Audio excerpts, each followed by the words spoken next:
खुदा का दिया वह कभी अल्प नहीं होता, और जो टूट जाए वो संकल्प नहीं होता।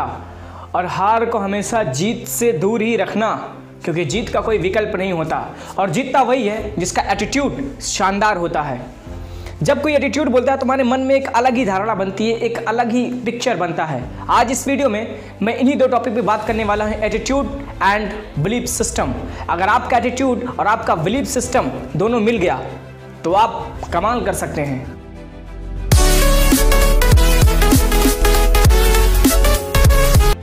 एटीट्यूड को लेकर हमारे मन में एक गलत ही धारणा बैठ चुका है। एटीट्यूड जैसे हम सुनते हैं हमें यह ख्याल आता है कि वही हम एटीट्यूड उसको कहते हैं जो अपने दौलत का स्वाफ कर रहा हो, जो अपने बॉडी का स्वाफ कर रहा हो, जो घमंड तरीके से बात कर रहा हो। इसको एटीट्यूड नहीं, इसको ईगो बोलते हैं, घमंड बोलते हैं।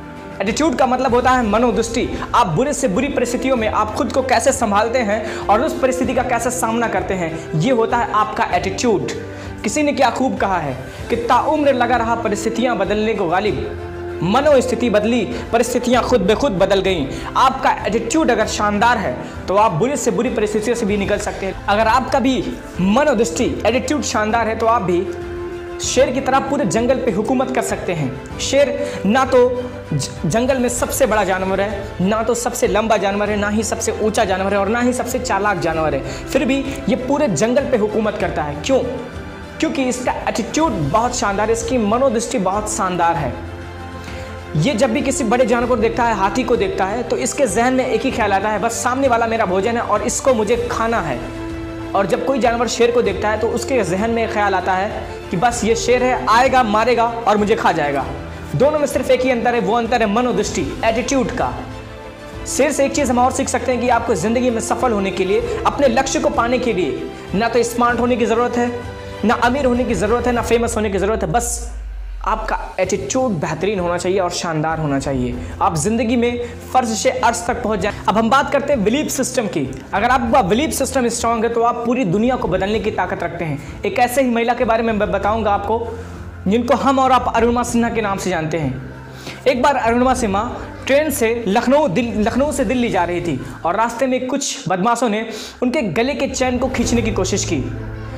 तो अरुणिमा सिन्हा उस चैन को बचाने के लिए बहुत खुद की कोशिश की, और जब बाद में चैन उन बदमाशों को नहीं मिला तो बदमाशों ने अरुणिमा सिन्हा को ट्रेन से धक्का मार दिया और अरुणिमा सिन्हा चलती ट्रेन से नीचे गिर गई। और दुर्भाग्य से उनकी दूसरी तरफ से एक ट्रेन और आ रही थी और पटरी पे जब ये गिरी, ट्रेन से टक्कर खा के उनका बायां पैर कट गया और कट के उसी पटरी पे पड़ा रहा। दूसरा पैर, दाहिना पैर बुरी तरीके से फ्रैक्चर हो गया। उनके बैकबोन पे बहुत सारे फ्रैक्चर आ गए और पूरी रात उसी ट्रेन की पटरी पे पड़ी रही।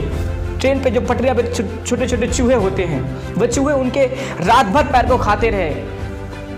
पूरी तरीके से वो घायल होकर उसी पटरी पे पड़ी रही। उनके अगल बगल से 49 ट्रेन निकली और रात भर पड़ा रहा, उनको कोई बचाने नहीं आया। सुबह जब गांव वालों ने देखा उनको ऐसी हालत में, तो उन्होंने बरेली जिला में उनको एक अस्पताल में भर्ती करवाया और बाद में इनको दिल्ली एम्स में भर्ती कराया गया। और उसी हॉस्पिटल में हॉस्पिटलाइज थी, उसी बेड पे लेटे लेटे इन्होंने संकल्प लिया कि अब मैं एवरेस्ट को फतेह करूंगी। सब सुनने के हैरान हो गए कि ऐसी हालत में और ये एवरेस्ट फतेह करने की बात कर रही है। और अपने इसी स्ट्रॉन्ग बिलीफ सिस्टम को लेकर, अपने विचार को लेकर ये बछेंद्री पाल के पास गई। बछेंद्री पाल ने कहा, अगर ऐसी हालत में तुमने सोचा है एवरेस्ट को फतेह करने के लिए तो तुमने एवरेस्ट वैसे ही फतेह कर लिया है। बस अब लोगों को तारीख मालूम होना बाकी रह गया है। और एक एक करके उसने दुनिया की 7 पीक फतेह कर ली। बाद में इनको इंडिया गवर्नमेंट ने पद्मश्री से सम्मानित किया।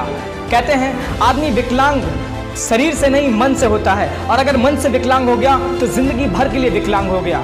एक हाथी छोटा सा, जब हाथी का बच्चा छोटा होता है तो उसको एक खूंटे में जंजीर से बांधते हैं और वो छोटा सा बच्चा, हाथी का बच्चा, उस जंजीर को खूब तोड़ने की कोशिश करता है, खूब तोड़ने की कोशिश करता है, नहीं तोड़ पाता है। जब वही हाथी का बच्चा एक बड़ा आकार लेता है, बड़ा होता है, तब उसको एक रस्सी से बांधते हैं, उसी खूंटे से बांधते हैं। तब वो उस रस्सी को तोड़ने की कोशिश नहीं करता, क्योंकि वो उसको बिलीव हो गया है, उसके मेमोरी में ये फिट हो गया कि अब ये रस्सी नहीं टूटने वाली।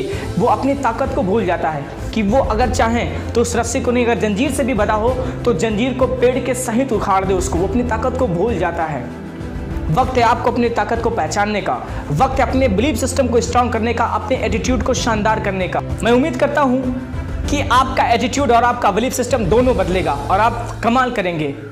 अगर ये वीडियो आपको अच्छी लगी हो तो इस वीडियो को अपने सारे दोस्तों में शेयर करें। उनको लगना चाहिए कि आप किस तरह की वीडियो देखते हैं और आप इस तरह की मोटिवेशनल वीडियो देखते हैं और आप अपने लाइफ में ग्रो करते जा रहे हैं। और लाइक करें इस वीडियो को, शेयर करें इस वीडियो को और सब्सक्राइब करें हमारे चैनल सपोर्ट एवरीवन को। डिस्क्रिप्शन में मैंने लिंक दे दिया है अपने फेसबुक पेज और इंस्टाग्राम का, वहां पे हमें जरूर फॉलो करें। मिलते हैं अगले वीडियो में, तब तक के लिए आप सबका बहुत बहुत शुक्रिया।